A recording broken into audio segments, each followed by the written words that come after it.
আল্লাহর হাবিবের দাওয়াত সারা বিশ্বে, প্রত্যেকটা রাষ্ট্রে, প্রত্যেকটা গ্রামে, প্রত্যেকটা শহরে, প্রত্যেকটা পার্লামেন্টে গিয়ে পৌঁছেছে।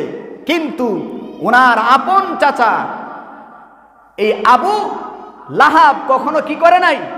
ইসলাম গ্রহণ করেন নাই। বরং আল্লাহর হাবিবকে সবচেয়ে বেশি যারা কষ্ট দিয়েছে তার মধ্যে 2 নাম্বার হচ্ছে আবু লাহাব। বলেন না নাউজুবিল্লাহ। আমার মুসলমান ভাইয়ারাম, আল্লাহ রাব্বুল আলামিন এই আবু লাহাবকে কেন্দ্র করে সূরাতুল লাহাব নাজিল করলেন। কেন নাজিল করলেন? আল্লাহ রাসূল সাল্লাল্লাহু আলাইহি ওয়াসাল্লাম এই ঘটনাগুলো হাদিসের মধ্যে কোট করে তিনি বলে দিয়েছেন। সাহাবীরা যেই কথাগুলো বলেন সেটা হাদিস, আল্লাহর হাবিব যেটা বলেন সেটা হাদিস। মুসনাদ আহমদের মধ্যে আসছে। এই সূরাটার শানে নুজুল বর্ণনা করতে গিয়ে তাফসীর ইবনে কাসিরের মধ্যে আসছে। মুহাদ্দিসিনে কেরাম বলেন এই সূরাটা কেন নাজিল করা হলো? 3টা মত পাওয়া যায়। 1 নম্বর মত হচ্ছে আল্লাহর হাবিব যখন প্রকাশ্যে দ্বীনের দাওয়াত দেওয়া শুরু করে দিল, ইসলাম ও মুসলমানকে দ্বীনের প্রতি আহ্বান করা শুরু করে দিল, কালিমার দাওয়াত দেওয়া শুরু করে দিল। একদিনের ঘটনা, আল্লাহর হাবিব সাল্লাল্লাহু আলাইহি ওয়াসাল্লাম একটা পাহাড়ের উপরে উঠেন, মক্কার সমস্ত মানুষদেরকে বললেন, ইয়া আইয়ুহান নাস, ইয়া আইয়ুহাল কুরাইশ, হে কুরাইশবাসী, হে মানুষ সকল, তোমরা দ্রুত আমার কাছে আসো। আল্লাহর হাবিব ছিলেন আলামিন বিশ্বাসী। মক্কার বড় বড় কাফের মুশরিকরা আল্লাহর হাবিবকে মানতেন না, ইসলাম ধর্ম গ্রহণ করেন নাই, তাকে মানেন নাই। কিন্তু আল্লাহর হাবিবকে বিশ্বাস করতেন যে মুহাম্মদ সাল্লাল্লাহু আলাইহি ওয়াসাল্লাম যা বলবে প্রত্যেকটা কাজ আল্লাহ রাব্বুল আলামিন কবুল করে নেয়। জোরে বলেন না সুবহানাল্লাহ। যখন ডাক দিলেন, ডাক দেওয়ার পরে প্রত্যেকটা কাফের মুশরিক আল্লাহর হাবিবের ডাকে সাড়া দিলেন। সাড়া দেওয়ার পরে তিনি বললেন, বক্তব্য পেশ করলেন, হে মক্কার বড় বড় কাফের মুশরিকরা শোনো, হে বনু হাশেমের গোত্রের লোকেরা শোনো, বনু কাননের গোত্রের লোকেরা শোনো, হে কুরাইশরা শোনো, আমি যদি তোমাদেরকে বলি আজ রাতে তোমাদেরকে শত্রু আক্রমণ করবে, তোমরা কি তা বিশ্বাস করো?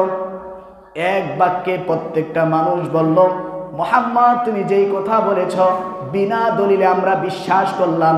তুমি যেই কথা বলেছ তুমি কখনো মিথ্যা কথা বলতে পারো না। আজকে যদি আমাদের উপরে কোনো শত্রু আক্রমণ করে আমরা প্রস্তুত থাকবো, আমরা সেটাকে মেনে নিলাম। তোমার কথা সত্য। চিৎকার মেরে বলেন না সুবহানাল্লাহ।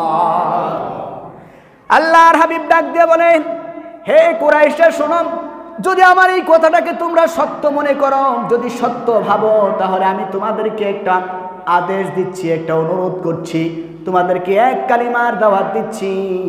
আজকে শত্রুদের ভয়ে যদি তোমরা সচেতন হতে পারো, ওই রব্বে কারিম যেদিন দুনিয়া থেকে চলে যাবা, দুনিয়া থেকে চলে যাওয়ার পরে ওই রব্বে কারিম তোমাদেরকে আযাব দিবে, তার সঙ্গে শিরক করবে না।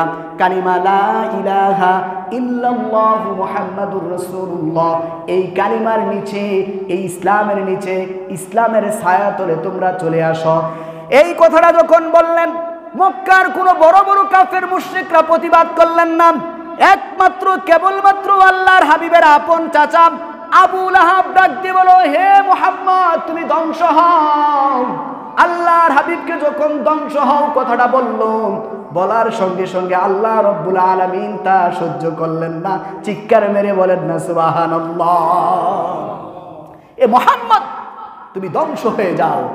এই কথাটা বলার সঙ্গে সঙ্গে আল্লাহ রাব্বুল আলামিন এই সূরাটা নাজিল করে দিলেন। কেন? তিনি বললেন যে তুমি ধ্বংস হও। এই কথাটা বলার জন্যই কি আমাদেরকে এত তাড়াহুড়া করে আমাদেরকে একত্রিত করেছ? তুমি ধ্বংস হও। আল্লাহ রাব্বুল আলামিন সহ্য করলেন না।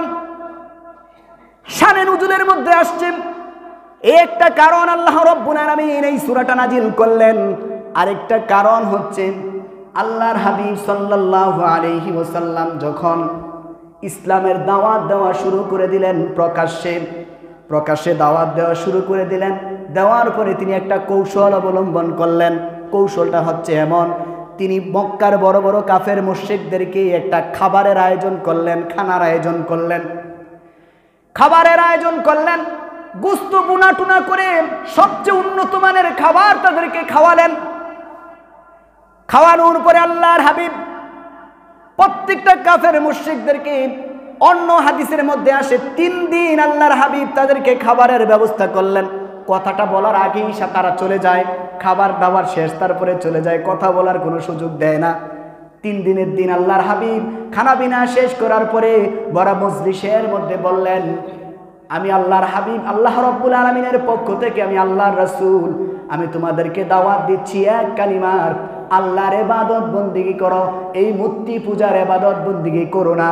আমি রব্বুল আলামিনের পক্ষ থেকে আল্লাহর প্রেরিত রাসূল, আমার উপরে কোরআন নাজিল হয়, আমার উপরে ওহী নাজিল হয়, আমি যা তোমাদেরকে বলি তা মেনে নাও। আল্লাহ রব্বুল আলামিনের ইবাদত বন্দেগী করো, তার সঙ্গে কাউকে শরীক করো না। এই কথাটা বলার সঙ্গে সঙ্গে বড় মজলিসের কোন কাফের মুশরিক কথা বললেন না। আল্লাহর হাবিবের আপন চাচা আবু লাহাব দিয়ে বলল, হে মুহাম্মদ, তুমি কি এই জন্যই আমাদেরকে খানা বিনার আয়োজন করেছ? তুমি ধ্বংস হয়ে যাও। এই কথাটা বলার সঙ্গে সঙ্গে আল্লাহ রাব্বুল আলামিন সূরাতুল লাহাবটা নাজিল করে দিলেন। চিৎকার মেরে বলেন না সুবহানাল্লাহ। এই সূরাতুল লাহাবের মধ্যে আবু লাহাবের মতো মানুষ এই জগতে আছে না নাই? আবু লাহাবের মতো মানুষ আছে না নাই? ইসলাম ও মুসলমানকে কষ্ট দেওয়ার মতো মানুষ আছে না নাই? আমার মুসলমান ভাইয়েরা, এই সূরাতুল লাহাবটার শানে নুজুল জানলাম। এই সূরাতুল লাহাবটা কুরআনুল কারীমের আল্লাহ রাব্বুল আলামিন 114টা সূরা নাজিল করেছেন, 30টা পারার মধ্যে বিভক্ত করে দিয়েছেন, 6666টা আয়াত, 30টা পারা, 114টা সূরা। এই সূরার মধ্যে 114টা সূরার মধ্যে এই সূরাটা হচ্ছে 111তম সূরা। বলেন না সুবহানাল্লাহ। 111তম সূরা হচ্ছে সূরাতুল লাহাব। এই সূরাতুল লাহাবের মধ্যে আল্লাহ রাব্বুল আলামিন কি বলে? এই যে আবু লাহাব এত কষ্ট দিত, এত কষ্ট দিত আল্লাহ রাসূল সাল্লাল্লাহু আলাইহি ওয়াসাল্লামকে। হাদিস সাক্ষী দেয়, আল্লাহর হাবিব সাল্লাল্লাহু আলাইহি ওয়াসাল্লাম একদিন একটা বাজারের মধ্যে মানুষগুলাকে একসাথে করে ইসলামের দাওয়াত দিচ্ছে, কালিমার দাওয়াত দিচ্ছে, কালিমা লা ইলাহা ইল্লাল্লাহর দাওয়াত দিচ্ছে। মানুষগুলা জড়ো হয়ে গেল, চতুর্দিকে আল্লাহর হাবিব সাল্লাল্লাহু আলাইহি ওয়াসাল্লামকে ঘেরাও করে ফেললো। অনেক মানুষ একসাথে জামাত হয়ে গেল, ঘেরাও করে ফেললো। এমন সময় পিছন থেকে রাবি বলেন, একজন লোক সুঠাম দেহের অধিকারী, লম্বা চূড়া, তার চুলগুলা মাঝখান দিয়া সিটা করা। এই লোকটা, তার চোখটা ছিল একটা টেগরা। এই লোকটা আল্লাহর হাবিব সাল্লাল্লাহু আলাইহি ওয়াসাল্লামের এই দাওয়াতকে কেন্দ্র করে মানুষগুলার সামনে গিয়ে বলতেছে, এই যে লোকটা, এই মুহাম্মদ হচ্ছে পাগল, তার কথা তোমরা শোনো না। চিৎকার মেরে বলেন না নাউজুবিল্লাহ। রাবি বলে, আমি তখন ছোট, আমি বাঁশি বাজাতাম, আমি মোটামুটি অনেক কিছু বুঝি, সব কিছু আমি বুঝতাম। আমি যেহেতু ওই বাজারের মধ্যে আমি বাঁশি বাজাতাম, যখন তিনি ইসলাম ধর্ম গ্রহণ করলেন, রাবি তখন বললেন যে আমি ওই সময় ইসলাম ধর্ম গ্রহণ করি নাই। লোকেরা বললো এই লোকটাকে, আমি জিজ্ঞাসা করলাম লোকদের কাছে যে এই লোকটা এই মুহাম্মদের বিরোধিতা করে তাকে পাগল বলল, এই লোকটাকে। সমস্ত লোক ডাক দিয়ে বলেন, এই লোকটা হচ্ছে মুহাম্মদের আপন চাচা আবু লাহাব। যে আবু লাহাব সব সময় আল্লাহর হাবিবকে কষ্ট দিত। শুধু আবু লাহাব না, তার স্ত্রী পর্যন্ত আবু লাহাবকে, আল্লাহর হাবিব সাল্লাল্লাহু আলাইহি ওয়াসাল্লামকে কষ্ট দিত। আবু লাহাবের স্ত্রী হাদিস সাক্ষী দেয়, তাফসীর ইবনে কাসিরের মধ্যে আসছে, আল্লাহর হাবিব সাল্লাল্লাহু আলাইহি ওয়াসাল্লাম যেই পথ দিয়ে যেতেন, ওই পথের মধ্যে বিষাক্ত কাঁটা রাখতেন, ওই কাঁটা দ্বারা যাতে আল্লাহর হাবিব কষ্ট পায়। চিৎকার মেরে বলেন না নাউজুবিল্লাহ। এই জন্য আমার মুসলমান বন্ধুগণ বলি, আল্লাহ রাব্বুল আলামিন দুনিয়ার সমস্ত কিছু মানুষকে ক্ষমা করলেও আল্লাহ রাব্বুল আলামিন দুইজন ব্যক্তিকে ক্ষমা করবেন না। কয়জন? জোরে বলেন কয়জন? এক নম্বরে হচ্ছে আপনি যদি কোনো মানুষের সম্পদ নিয়ে মেরে খেয়ে ফেলেন, অন্যায়ভাবে তার সম্পদ বন্টন করেন, অন্যায়ভাবে যদি তার কাছে কোনো জুলুম নির্যাতন নিপীড়ন করেন, তার সম্পদ যদি আপনি কেড়ে নেন, ওই লোকটা যতদিন পর্যন্ত আপনাকে ক্ষমা না করবে আল্লাহ রব্বুল আলামিন আপনাকে ক্ষমা করবে না। দুই নাম্বার ব্যক্তি হচ্ছেন আপনি নামাজ পড়েন না, আল্লাহ রব্বুল আলামিন ইচ্ছা করলে আপনাকে ক্ষমা করবেন। যাকাত দেন না, ইচ্ছা করলে ক্ষমা করবেন। রমজান মাসে রোজা রাখেন না, ইচ্ছা করলে আল্লাহ রব্বুল আলামিন ক্ষমা করবে। কিন্তু মুসলমান শুনে রাখেন, দুই নাম্বার ব্যক্তিকে আল্লাহ রব্বুল আলামিন কখনো ক্ষমা করবে না।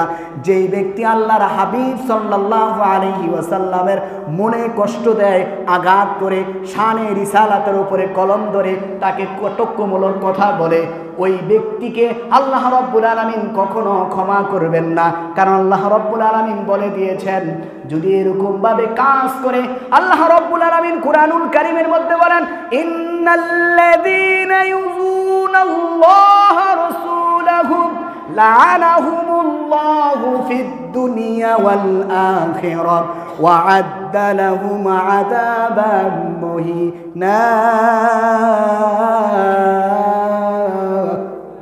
আল্লাহ রব্বুল আলামিন বলেন, এই দুনিয়ার মানুষ শোনো, যারা আমি রব্বুল আলামিনকে কষ্ট দাও, আমার হাবিবকে যারা কষ্ট দাও, তাদের জন্য আমি বলে দিচ্ছি, তোমাদের জন্য আমি বলে দিলাম, তোমাদের দুনিয়ার মধ্যে অভিশাপ, দুনিয়ার মধ্যে তোমাদের উপরে লানত, এবং আখিরাতেও তোমাদের জন্য লানত, ওয়া আযাবাম মুহিনা, আর এমন আযাবের ব্যবস্থা করে রেখেছি যে আযাবটা যদি আমি একটু এক্সাম্পল দিতে যাই, আমরা অনেক সময় দোকানের মধ্যে, বাজারের মধ্যে আখের রস খাই কি খাই না? জোরে বলেন না, খাই কি খাই না?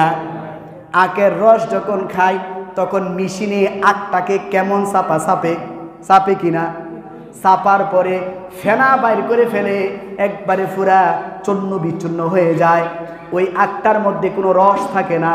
তারপরেও ওই দোকানদার ব্যক্তি মেশিনের মধ্যে সর্বশেষ একটা চাপ দেয় কি দেয় না? জোরে বলেন না, দেয় কি দেয় না? আল্লাহ রব্বুল আলামিন বলেন, তাদেরকে তো আমি আযাব দিব, এমন আযাব দিব, সর্বশেষ তাদেরকে আমি এমন একটা চাপ মারব, দুনিয়ার মধ্যে যারা আমার হাবিবকে কষ্ট দিয়েছে আমি তাদেরকে এমন ভাবে আযাব দিব। ইন্না আযাব এই জায়গার মধ্যে বলেছেন মহিন, মহিন শব্দের অর্থ এমন ভাবে তাদেরকে চাপ দেওয়া, আযাব দেওয়া, যেই কোনো মানুষকে আর এমন ভাবে আযাব দিবে না। বলেন না নাউযুবিল্লাহ। এই জন্য তো আল্লাহ রব্বুল আলামিন আল্লাহর হাবিবের চাচা বুঝলেন না, আল্লাহর হাবিবের বংশের মানুষ বুঝলেন না, আল্লাহর হাবিবের কাছের মানুষ বুঝলেন না। আল্লাহ রব্বুল আলামিন সঙ্গে সঙ্গে আয়াত নাজিল করে দিলেন। শুধু আয়াত না, এই সূরাটা সবচেয়ে বেশি ইম্পর্টেন্ট বিষয় হচ্ছে আবু লাহাবকে কেন্দ্র করে পুরাটা সূরা নাজিল করা হয়েছে। আল্লাহ রব্বুল আলামিন তার হাবিবের বংশের মানুষ বুঝলেন না, হাবিবকে কষ্ট দিয়েছে, হাবিবের উপরে বদদুয়া দিয়েছে, রাসূলুল্লাহকে বদদুয়া দিয়েছে, ওই বদদুয়াটা আল্লাহ রব্বুল আলামিন সহ্য করতে পারে নাই। তার জন্য আল্লাহ রব্বুল আলামিন বললেন, তাব্বাত ইয়াদা আবি লাহাবি ওয়া তাব্বা মা আগনা আনহু মালুহু ওয়া মা কাসাবা। আল্লাহু আকবার। আল্লাহ রব্বুল আলামিন বলেন, তাব্বাত ইয়াদা, ইয়াদুন শব্দের অর্থ হচ্ছে হাত, ইয়াদা তার দুইটা হাত, তাব্বাত ধ্বংস হয়ে যাও, আবি লাহাবি ওয়া তাব, আবু লাহাবের দুইটা হস্তদ্বয় ধ্বংস হয়ে যাক। বলেন না নাউযুবিল্লাহ। এবং তিনি বললেন, শুধু আবু লাহাবই দুইটা হাতই ধ্বংস করা ক্ষান্ত না, এবং তিনি বললেন যাতে ধ্বংস হয়ে যায় সে নিজেও। আমরা অনেক সময় গাড়ির অ্যাক্সিডেন্টে একটা হাত চলে গেলেও আমরা জীবিত থাকি কি থাকি না? দুইটা হাত চলে যাওয়ার পরেও মানুষ বাঁচে কি বাঁচে না? দুইটা পা চলে যাওয়ার পরেও মানুষ বাঁচে। আল্লাহ রব্বুল আলামিন তার প্রতি এতটা ক্ষিপ্ত হয়েছেন তার হাবিবকে কষ্ট দেওয়ার কারণে, তিনি প্রথম বললেন এই দুইটা হাত ধ্বংস হয়ে যাক, তারপরে তিনি বললেন সে নিজেও ধ্বংস হয়ে যাক। চিৎকার মেরে বলেন না নাউযুবিল্লাহ। এই জন্য আল্লাহর হাবিবকে কষ্ট দেওয়া যাবে না। শুধু বলেছিল, মুহাম্মদ তুমি আমাদের কাছে আমাদেরকে এই জায়গায় নিয়ে আসছো এই কথা বলার জন্য, তুমি ধ্বংস হও। এই কথাটা বলার সঙ্গে সঙ্গে আল্লাহ রাব্বুল আলামিন রিপিট তার উপরে একটা সূরা নাজিল করে দিলেন তাকে কেন্দ্র করে, যে আবু লাহাবের দুইটা হাত ধ্বংস হয়ে যাক এবং সে নিজেও ধ্বংস হয়ে যাক। বলেন না নাউজুবিল্লাহ। এই জন্য সব গুনাহ মাফ হয়ে গেল। বান্দার হক আর রাসূলুল্লাহর উপরে যদি কোনো মানুষ আঘাত করে তার কোনো মাফ নাই। তারপরে আয়াতের মধ্যে আল্লাহ রাব্বুল আলামিন বলেন, এই আয়াতের শানে নুজুল হচ্ছেন এই সূরার কেন্দ্র করে দ্বিতীয় নাম্বার আয়াতের মধ্যে এই আয়াতের শানে নুজুল হচ্ছেন আল্লাহর হাবিব সাল্লাল্লাহু আলাইহি ওয়াসাল্লাম সব সময় আবু তালেবকে ইসলামের দাওয়াত দিত। মানুষের কাছে গানা বাজনা করত, আলোচনা করত। আমার ভাতিজা মুহাম্মাদের ধর্ম যদি সত্য হয়, আমার ভাতিজা মুহাম্মাদের কথা যদি সত্য হয়, তার আল্লাহ যদি এক হয়ে থাকে, আমাকে যদি মৃত্যুবরণ করার পরে কাল কিয়ামতের ময়দানে যখন আমাকে শাস্তি দিবে, তখন আমি আল্লাহ রাব্বুল আলামিনকে আমার সন্তান আর আমার সম্পদগুলা তার নামে সদকা করে আমি ওই জাহান্নামের আগুন থেকে বেঁচে যাব। চিৎকার মেরে বলেন না নাউজুবিল্লাহ। তার ধারণাটা কি? যদি মুহাম্মাদের কথা যদি সত্য হয়, তাহলে আমি মেনে নিলাম। তখন আমি কি করব?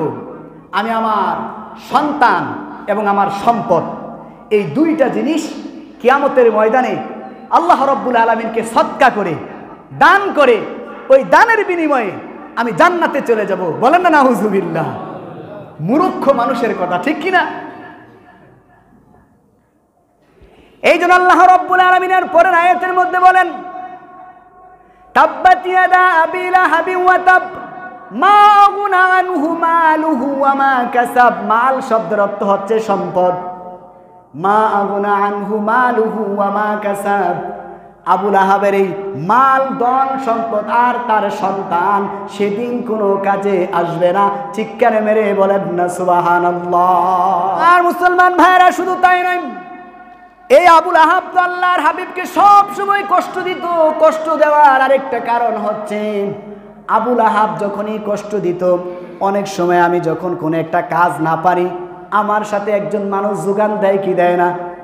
যদি আমি একটা ক্ষেতের মধ্যে কাজ করতে যাই, যদি পুরো একজন মানুষে যদি ক্ষেতটা না পরিষ্কার করতে পারে, কাজটা যদি সমাধান না করতে পারে, আমরা বদলা লই কি লই না? বদলি লই, বদলা লই, কামলা লই, চাকর লই কি লই না? আল্লাহর হাবিব সাল্লাল্লাহু আলাইহি ওয়াসাল্লামকে আবু লাহাব এমন কষ্ট দিত, এই কষ্টের সঙ্গে সঙ্গে তার স্ত্রী পর্যন্ত উস্কানি দিত। মক্কার বড় বড় কাফের মুশরিকরা কুরাইশদের বিভিন্ন মানুষের মহিলাদের ঘরের মধ্যে গিয়ে গিয়ে আল্লাহর হাবিবের নামে দুর্নাম ছটাতো, বদনাম কইতো আর উস্কানিমূলক কথা বলতো। এই কথা বলার কারণে আল্লাহ রাব্বুল আলামিন তার স্ত্রীকে পর্যন্ত ছাড়লেন না। তার স্ত্রী ওই জাহান্নামের ইন্ধন হবে। চিৎকার মেরে বলেন না নাউজুবিল্লাহ। আয়াতগুলোকে আল্লাহ রাব্বুল আলামিন এই আবু লাহাবের স্ত্রীকে বলেছে সে হবে জাহান্নামের ইন্ধন। এই ইন্ধন বলতে গিয়ে এমন কথা বলেছে যে আবু লাহাব যখন জাহান্নামের মধ্যে থাকবেন, ওই আবু লাহাবের জাহান্নামের তীব্রতা যাতে বেড়ে যায়, এই জন্য আল্লাহ রাব্বুল আলামিনের পক্ষ থেকে তার স্ত্রী লাকড়ি জোগাড় করব। কি জোগাড় করব? জোরে বলেন, কি জোগাড় করব? যখন ফাঁকশাক করে আগুনের তীব্রতা বাড়ার জন্য আমরা কেরোসিন তেল দেই কি দেই না? যাতে আগুনটা ভালো করে ধরে। তারপরে লাকড়িটা যাতে ভালো করে আগুনটা ধরতে পারে, শুকাই। এই জিনিসটায় কাজ না হলে আরেকজন মানুষ সুন্দর শুকানো একটা লাকড়ি এনে দেয় কি দেয় না? এই আয়াতের মধ্যে বলা হয়েছে আবু লাহাবের এই স্ত্রী, আবু লাহাব জাহান্নামের মধ্যে থাকবে। জাহান্নামের আগুনটা যাতে তীব্র আকার ধারণ করে, এই জন্য আল্লাহ রাব্বুল আলামিন তাকে ওই লাকড়ি আনার ব্যবস্থা করে দিবেন, যে তুমি লাকড়ি নিয়ে যাও, জাহান্নামের মধ্যে লাকড়ি ফালাও, আর এই লাকড়ির আগুনের ধাওয়ে তোমার স্বামী জাহান্নামের আযাবে ভোগ করবে। বলে না নাউজুবিল্লাহ। দুনিয়ার মধ্যে স্বামীর সাথে সাফর দিয়েছে রাসূলুল্লাহকে কষ্ট দেওয়ার জন্য, আখিরাতেও স্বামীকে জাহান্নামের আগুনে জ্বালানোর জন্য লাকড়ির ব্যবস্থা করে দিব। চিৎকার মেরে বলেন না নাউজুবিল্লাহ। সর্বশেষ আয়াতের মধ্যে বলা হয়েছে যে তাকে এমন একটা রশি দ্বারা তার গর্দানকে টানানো হবে, গর্দানের মধ্যে এমন একটা রশি বাঁধা হবে যে এই রশি দ্বারা তাকে জাহান্নামের মধ্যে নিক্ষেপ করা হবে। ওই রশিটা হচ্ছে খেজুর গাছের আশকৃত। এই খেজুর গাছের আশ্রিত রশিটা দ্বারা তার গলার মধ্যে গর্দানের মধ্যে পেঁচাইয়া বাইরা থেকে জাহান্নামের মধ্যে নিক্ষেপ করবে। বলেন না নাউজুবিল্লাহ। এই ধরনের আবু জাহেল্লা মতো মানুষ, আবু জাহেল্লা এবং আবু লাহাবের মতো মানুষ এই জগতে এখন নাই, আছে কিনা? এই জন্য আল্লাহ রাব্বুল আলামিন যাতে এই সমস্ত দুষ্ট মানুষদের কাছ থেকে আমাদেরকে হেফাজত করে, সকলে বলি আমিন।